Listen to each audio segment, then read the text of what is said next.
Education with Shantanu চ্যানেলে তোমাদের সকলকে স্বাগত জানাই। আজকে আমার আলোচনা বিষয় ভূমিহীন ক্ষেত মজুরদের জন্য বার্ষিক আর্থিক সহায়তা প্রকল্পের নাম নথিভুক্তকরণ প্রক্রিয়া, বা যেটি তোমাদের কৃষক বন্ধু প্রক্রিয়া নামে পরিচিত। তো সেটিতে কিন্তু ফর্ম ফিল আপ আজকে করে দেখাবো। সম্পূর্ণ ভিডিওতে বলে দেবো কিভাবে তোমাদের ফর্মটি ফিল আপ করতে হবে এবং সাথে বলে দেবো তোমাদের কি কি প্রয়োজনীয় ডকুমেন্টস নিয়ে যেতে হবে। তো ভিডিওটি স্কিপ না করে শেষ পর্যন্ত দেখতে থাকো। চ্যানেল নতুন হয়ে থাকলে চ্যানেলটিকে অবশ্যই সাবস্ক্রাইব করে রাখো। Enrolment number for office uses, আবেদনপত্র নম্বর অফিসের ব্যবহারের জন্য। এখানে তোমাদের কিচ্ছু করতে হবে না। পার্সোনাল ডিটেলস যেটা আছে, ব্যক্তিগত তথ্য, এই ব্যক্তিগত তথ্যের জায়গায় লিখতে বলেছে যে তোমাদের নাম, নিজের নেম লিখতে হবে ইন ক্যাপিটাল লেটার, অর্থাৎ বড় হাতে কিন্তু তোমাদের এখানে নামটি লিখতে হবে। তারপর বলেছে রেসিডেন্সিয়াল অ্যাড্রেস, অর্থাৎ বাসস্থানের ঠিকানা। বাসস্থানের ঠিকানা কোথায় কি আছে তোমাদের সেটাই কিন্তু লিখতে হবে। প্রথমে বলেছে ভিলেজ, অর্থাৎ গ্রাম। তোমাদের গ্রাম কোথায় সেটি কিন্তু এই নিচের এই বক্সে লিখতে হবে। তারপর তোমাদের কোন গ্রাম পঞ্চায়েতের অধীনে পড়ছো সেই গ্রাম পঞ্চায়েতটি লিখতে হবে, এবং পোস্ট অফিস তোমাদের কোথায় আছে সেটা কিন্তু এই নিচের এই বক্সে লিখতে হবে, যেটা আমি তোমাদের বক্সটা করে দিচ্ছি কালি দিয়ে, সেই বক্সে কিন্তু লিখতে হবে। ব্লক বলেছে, ব্লক তোমাদের কত নম্বর ব্লক সেটা লিখতে হবে। পুলিশ স্টেশন কি আছে সেটা লিখতে হবে, অর্থাৎ থানা কি আছে, এবং ডিস্ট্রিক্ট অর্থাৎ জেলা কি আছে তোমাদের সেটাও কিন্তু এখানে লিখতে হবে। এরপরে লিখতে হবে সেটি হচ্ছে পিন কোড, কত নম্বর পিন তোমাদের সেটা কিন্তু এখানে লিখতে হবে।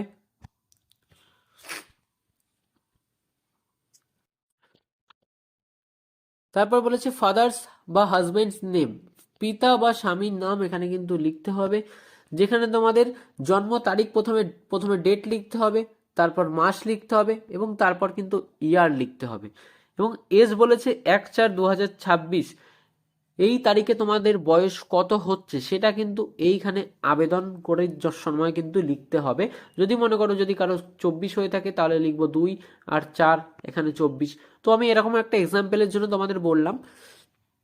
এরপরে আছে জেন্ডার বা লিঙ্গ, এবং পাশেই আছে কাস্ট বা শ্রেণী।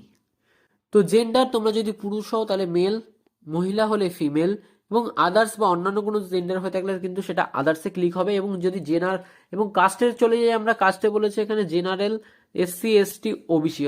জেনারেল অর্থাৎ সাধারণ কাস্ট, এসসি থাকলে তপশিলি জাতি, এবং এসটি তপশিলি জাতি, এবং ওবিসি অন্যান্য শ্রেণীর। তো যেটি হবে সেটির নিচে কিন্তু তোমাদের টিক চিহ্ন দিতে হবে। দেখো ছোট ছোট করে বক্স করে দেওয়া আছে, এই বক্সের মধ্যে কিন্তু তোমাদের টিক চিহ্ন দিতে হবে। পরে বলেছে mobile number link with bank account, এমন একটি মোবাইল নাম্বার দিতে হবে যেটি তোমাদের ব্যাংক অ্যাকাউন্টের সঙ্গে অবশ্যই কিন্তু লিঙ্ক করা থাকবে। তো সেই মোবাইল নাম্বারটি তোমরা এইখানে লিখবে, দেখতেই পাচ্ছ আমি বক্স করে দেখিয়ে দিলাম, এই বক্সের মধ্যেই কিন্তু তোমাদের লিখতে হবে মোবাইল নাম্বারটি। তারপর বলছে আধার কার্ড নাম্বার ম্যান্ডেটরি। তো আধার কার্ড কিন্তু অবশ্যই নাম্বার দিতে হবে। এখানে তোমাদের আধার কার্ডে যে 12 ডিজিটের যেই নাম্বারটি রয়েছে সেটা এখানে দিতে হবে। ভোটার কার্ড বা ইপিক নম্বর কিন্তু এখানে দিতে হবে, এটা অপশনাল, দিলেও হবে না দিলেও হবে, কোনো ব্যাপার নেই। যদি তোমাদের থেকে থাকে তাহলে কিন্তু অবশ্যই দিয়ে দেবে। এরপরে চাইছে যে ব্যাংক ডিটেলস, অর্থাৎ ব্যাংকের তথ্য কিন্তু আমাদের এখানে পূরণ করতে হবে। তার জন্য প্রথমে name as per bank account, অর্থাৎ ব্যাংকের নাম অনুযায়ী কিন্তু এখানে লিখতে হবে। অ্যাকাউন্ট নম্বর চেয়েছে, আইএফসি কোড চেয়েছে, ব্রাঞ্চ নেম চেয়েছে, ব্যাংকের নেম চেয়েছে, এবং অ্যাকাউন্ট টাইপ কি আছে সেটা চেয়েছে, এবং অ্যাকাউন্ট ব্যাংক ডকুমেন্টগুলো কিন্তু সাথে চেয়েছে। তো ব্যাংকের নাম তোমরা লিখবে, তো ব্যাংকের নাম কিন্তু তোমরা ঠিক এই জায়গাটিতে লিখবে, কোন ব্যাংকের বই আছে তোমাদের সেটা, এবং অ্যাকাউন্ট নাম্বারটা তোমাদের লিখতে হবে এই জায়গাতে।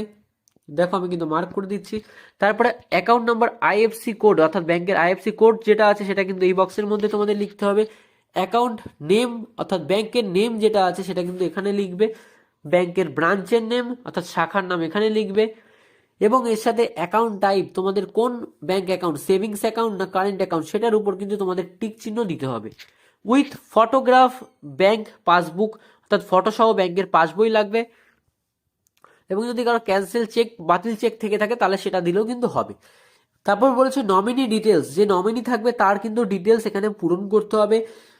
নেম অফ নমিনি, নমিনি অর্থাৎ মনোনীত ব্যক্তির নাম, যে নমিনি থাকছে তার কিন্তু নাম কিন্তু লিখতে হবে। এখানে লেখা আছে নমিনি ফাদার্স বা হাজবেন্ড নেম, পিতা বা স্বামীর নাম কিন্তু এখানে নমিনি হিসাবে দেওয়া যাবে।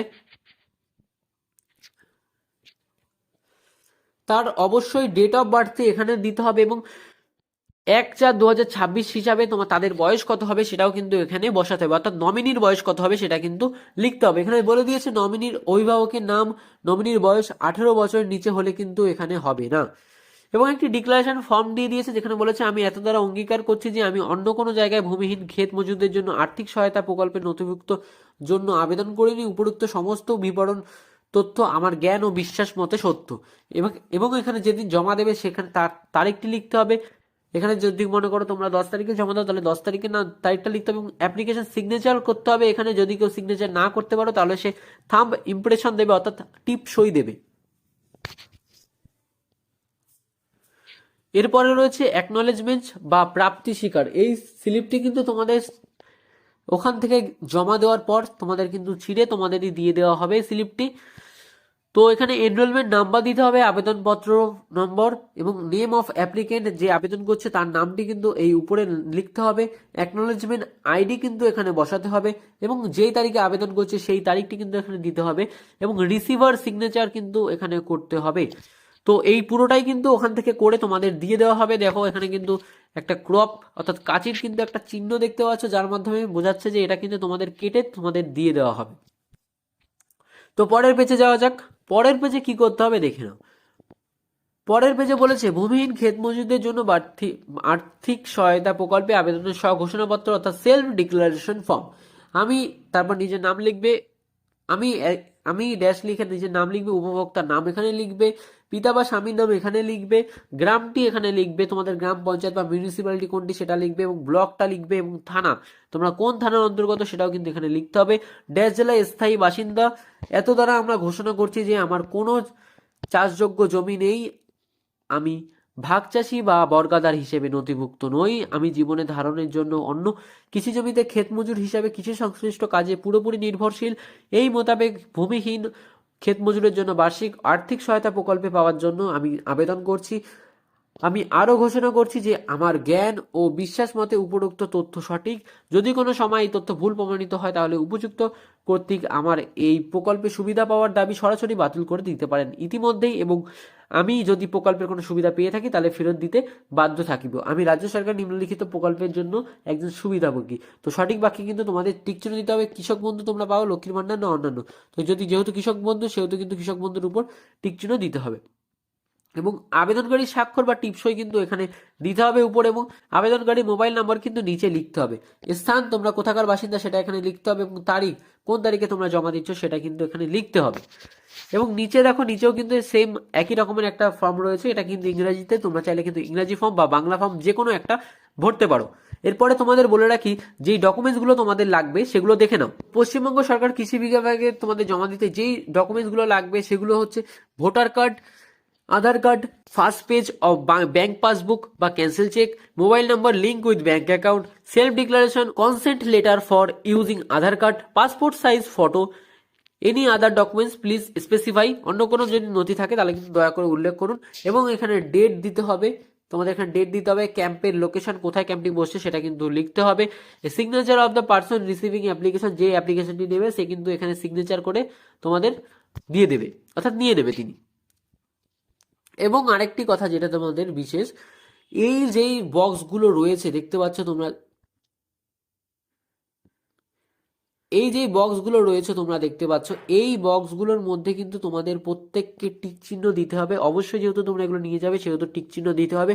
তো আশা করি তোমাদের বোঝাতে পারলাম যে কৃষক বন্ধুর ফর্মটি তোমরা কিভাবে বাড়িতে বসে ফিল আপ করবে। তো ভিডিওটি ভালো লাগলে অবশ্যই কিন্তু একটা লাইক করবে, চ্যানেল নতুন হয়ে থাকলে চ্যানেলটিকে অবশ্যই সাবস্ক্রাইব করবে কৃষক বন্ধুর সমস্ত আপডেট সবার আগে পাওয়ার জন্য।